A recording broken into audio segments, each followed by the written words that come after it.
Eles representam, tipo, apenas 2,5% da população mundial. É uma fatia estatisticamente minúscula, né? Sim, é quase um erro de arredondamento demográfico, se a gente for parar para pensar. Exato. Mas olha só, se a gente folhear os livros de história ou analisar os grandes movimentos sociais ou até mesmo olhar para o cinema, eles parecem dominar absolutamente tudo. Com certeza, eles têm uma presença que é super desproporcional ao número deles. Pois é, a gente está falando de figuras que vão desde Martin Luther King Jr. até a Oprah Winfrey. E hoje, o nosso mergulho é justamente numa pilha gigante de fontes. A gente reuniu, sabe, perfis psicológicos do MBTI, estudos educacionais acadêmicos super complexos, guias de carreira. Tudo isso para tentar decodificar um perfil muito específico, né? Isso, exatamente. A gente vai destrinchar o tipo de personalidade ENFJ, que é o extrovertido, intuitivo, sentimento e julgamento. A galera costuma chamar eles de o protagonista ou o professor. E o nosso objetivo com essa análise toda hoje é meio que destilar como é que essa galera opera no dia a dia. Como eles aprendem, amam, trabalham. E, talvez o mais importante, como eles podem superar os próprios pontos cegos para ter uma vida plena de verdade. Porque tem armadilhas aí, né? Ah, muitas armadilhas.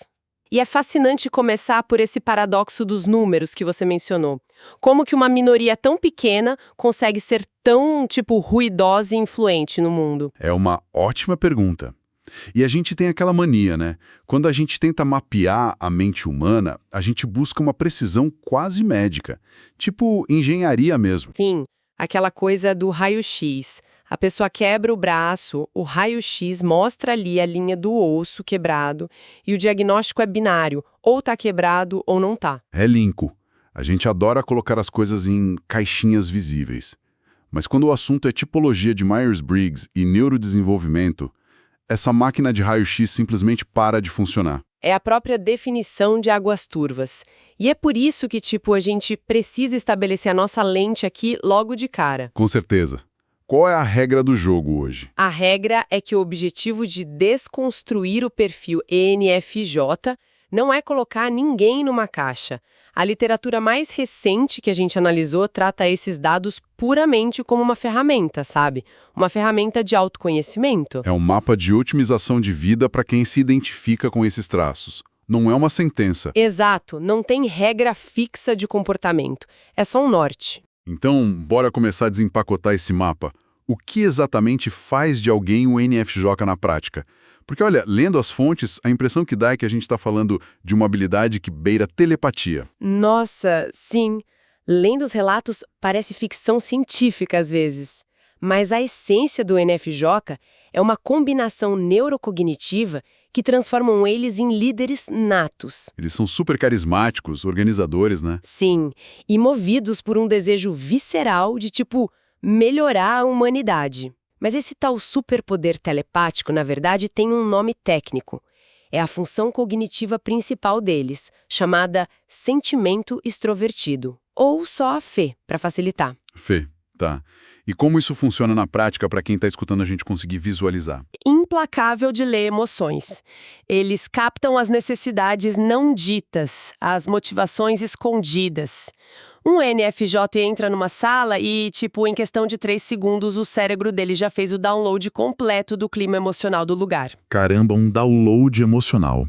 É impressionante pensar nisso, aplicado a figuras históricas.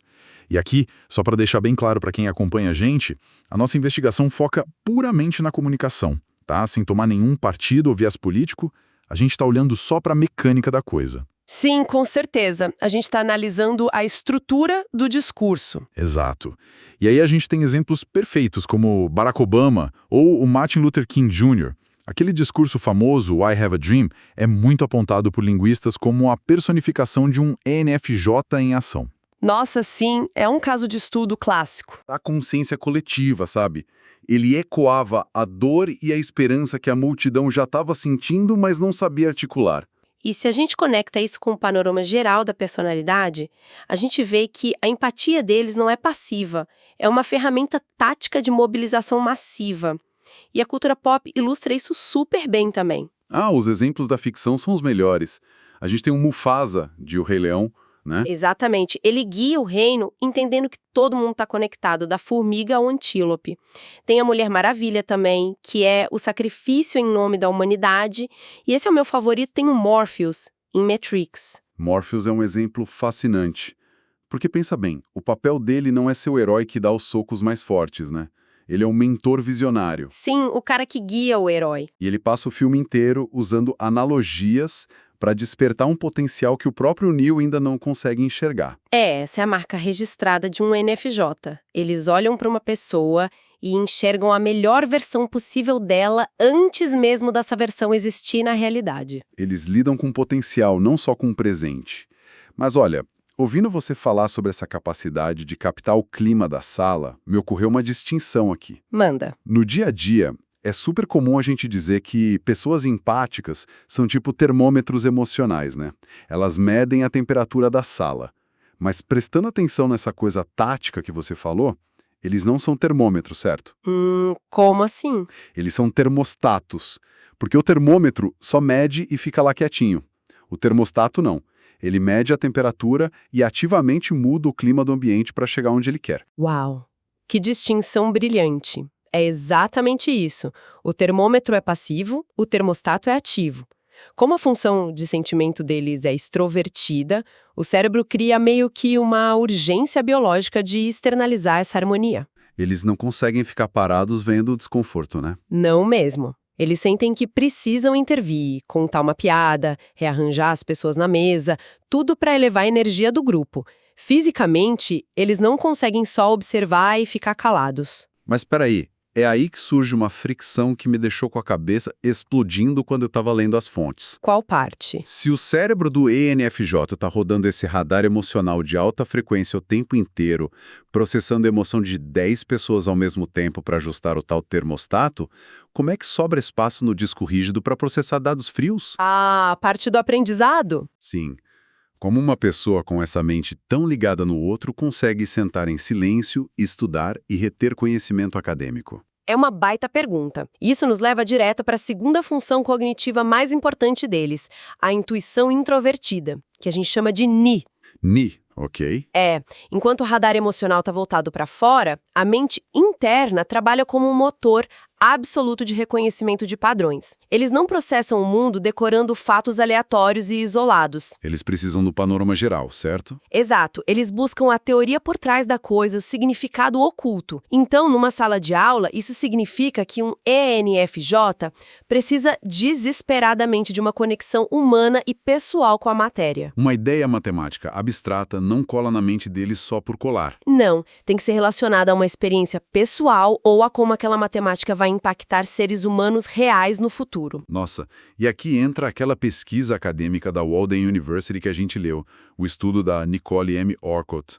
Esse material realmente mudou minha perspectiva. Foi um estudo valiosíssimo, né? Com 225 participantes. Eles cruzaram justamente os tipos do Myers-Briggs com os níveis de obtenção de diplomas. Sim, e os parâmetros que eles usaram foram muito específicos. O estudo isolou um subgrupo de 95 pessoas que cresceram em condições de pobreza. O que é fundamental para testar essa teoria na prática no mundo real. E a hipótese comum da nossa sociedade é que o aluno de sucesso, aquele que vence na vida, é o introvertido quieto que fica afundado nos livros num canto isolado, né? Sim, a imagem do nerd solitário. Só que a pesquisa revelou o oposto para esse cenário. Nesse ambiente de escassez socioeconômica extrema, os extrovertidos apresentaram níveis substancialmente maiores de obtenção de diploma do que os introvertidos. A natureza sociável agiu como um motor de mobilidade social de verdade. E por que isso acontece? Qual a lógica por trás dos dados? Se a gente analisar os ambientes de pobreza, os recursos institucionais geralmente falham ou nem existem. Então, a capacidade de um NFJ de formar redes de apoio instantâneas... De ter a cara de pau de pedir ajuda, né? Exatamente. Eles cativam professores, transformam esses professores em mentores, organizam grupos de estudo. Isso deixa de ser só uma habilidade social legal e vira uma tática super sofisticada de sobrevivência acadêmica. O carisma constrói a ponte para sair da desvantagem. Com certeza. Além disso, os guias pedagógicos que a gente consultou apontam uma coisa muito interessante. O método de estudo definitivo para um ENFJ é ensinar. Sim, a facilitação.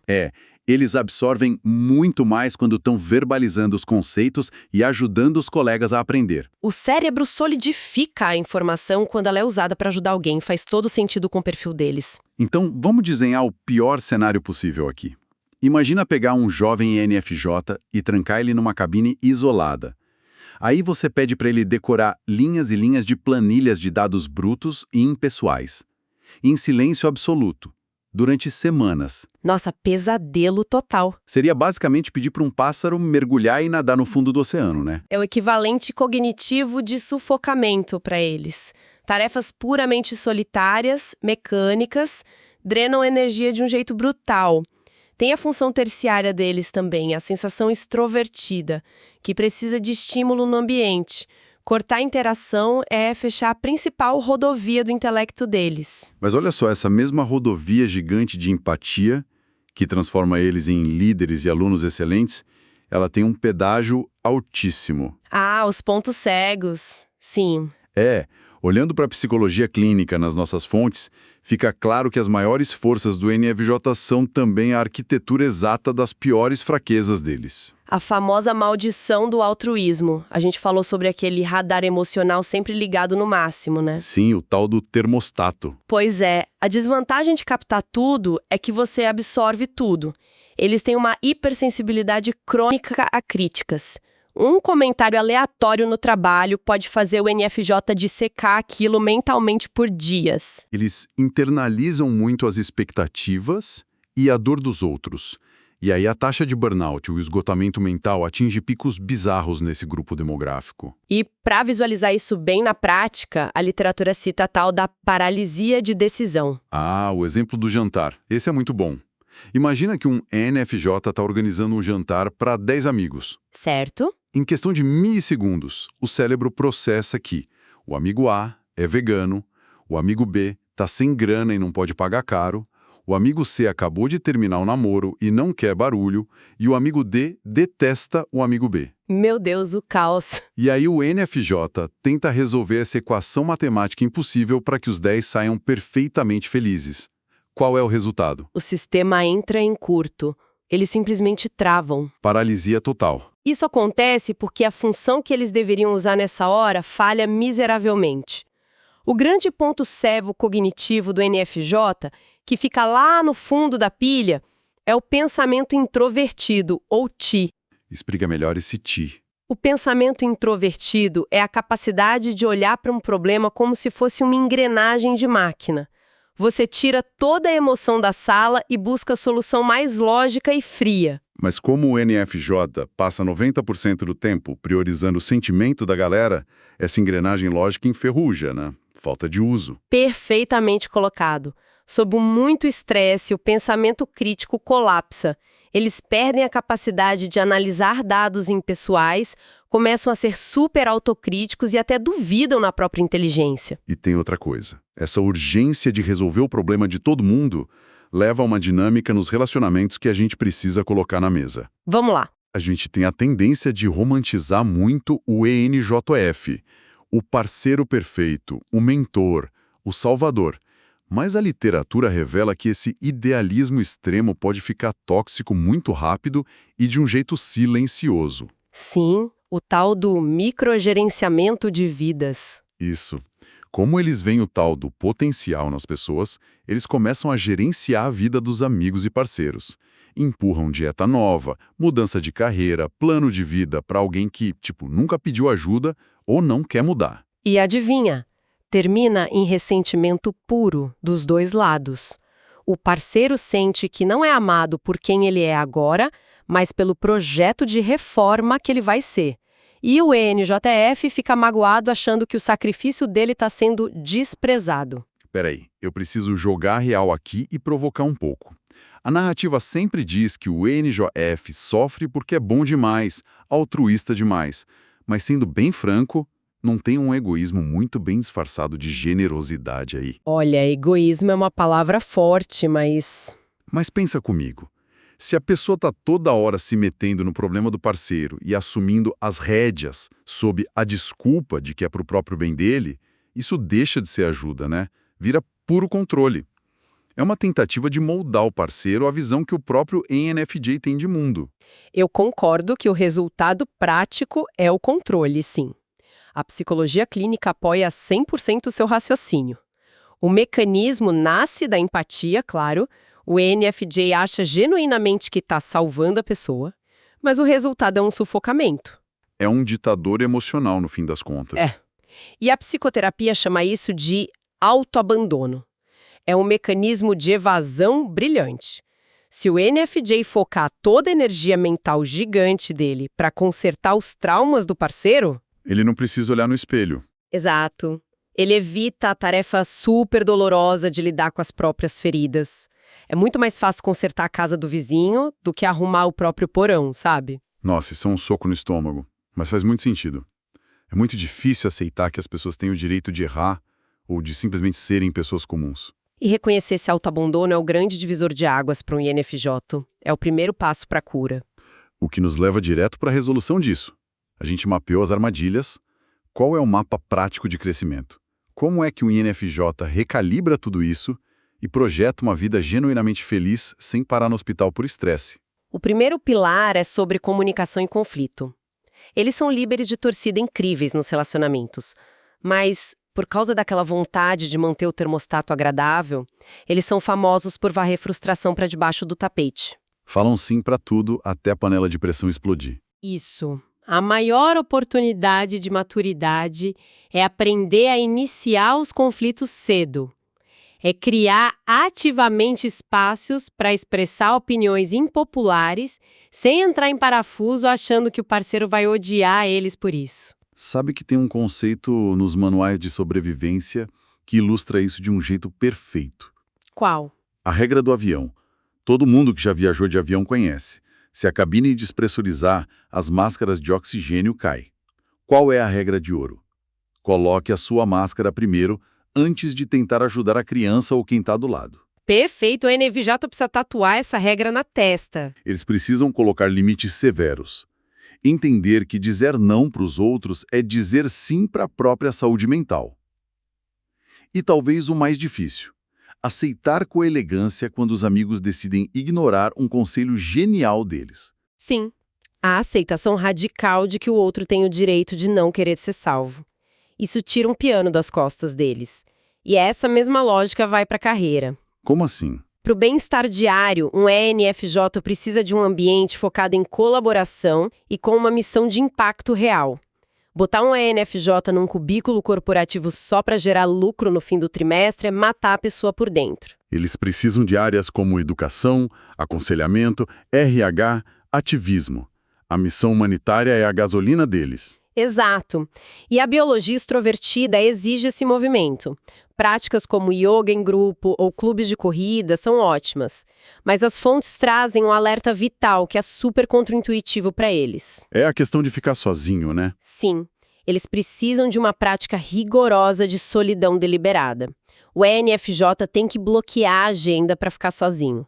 Não para se punir, mas como um laboratório de autoconhecimento livre do ruído dos outros. É porque aí não tem ninguém na sala para ele ler, certo? O radar desliga. Perfeito. A antena receptora desliga. E no silêncio, aquela ferramenta lógica enferrujada, o pensamento introvertido, finalmente ganha espaço para ser lubrificada. É a chance deles julgarem a própria vida pela lógica e não pelo que agrada o público. Cara, para amarrar tudo isso, eu queria propor uma mudança total de paradigma para quem tem esse perfil. Principalmente sobre atrito humano. Manda. Em vez do ENFJ achar que qualquer discussão é um incêndio na casa que precisa ser apagado a todo custo com panos quentes, eles precisam ver o conflito como uma forja. Uma forja? Gostei. O fogo de um conflito honesto não tá lá para queimar a relação, tá lá para aquecer o aço, bater com o martelo da verdade e moldar um vínculo muito mais resistente e autêntico. Paz de verdade não é não ter briga, é saber sobreviver a elas. Uau! É exatamente essa linha que separa um NFJ exausto e ansioso de um NFJ em plena maturidade. O verdadeiro protagonista é o que assume o controle da própria história sem medo do desentendimento. E, nossa, que raio-x profundo a gente conseguiu fazer hoje dessa engrenagem humana. A gente viu que essa força toda não é mágica. É uma leitura super atenta de padrões. Vimos o estudo que mostra a extroversão como escudo na pobreza. E desmascaramos a ilusão do salvador, né? Como o cuidado pode virar tirania e porque a máscara de oxigênio é vital. O autoabandono é o inimigo mortal da empatia. E para encerrar o nosso mergulho de hoje, eu quero deixar uma reflexão para quem está escutando. Quase uma provocação silenciosa. Essa é a melhor parte. As pessoas com perfil ENFJ passam a vida inteira consumindo bateria, usando a intuição como um holofote gigante para mapear o potencial escondido em todo mundo que cruza o caminho delas. Eles olham para um amigo estagnado e enxergam uma obra de arte pronta. Mas e se acontecesse um curto-circuito temporário? Se por apenas 1 minuto o ENFJ parasse de tentar consertar o mundo e virasse esse holofote visionário para dentro da própria mente? Caramba! Que tipo de potencial monumental e inexplorado eles acabariam descobrindo lá dentro?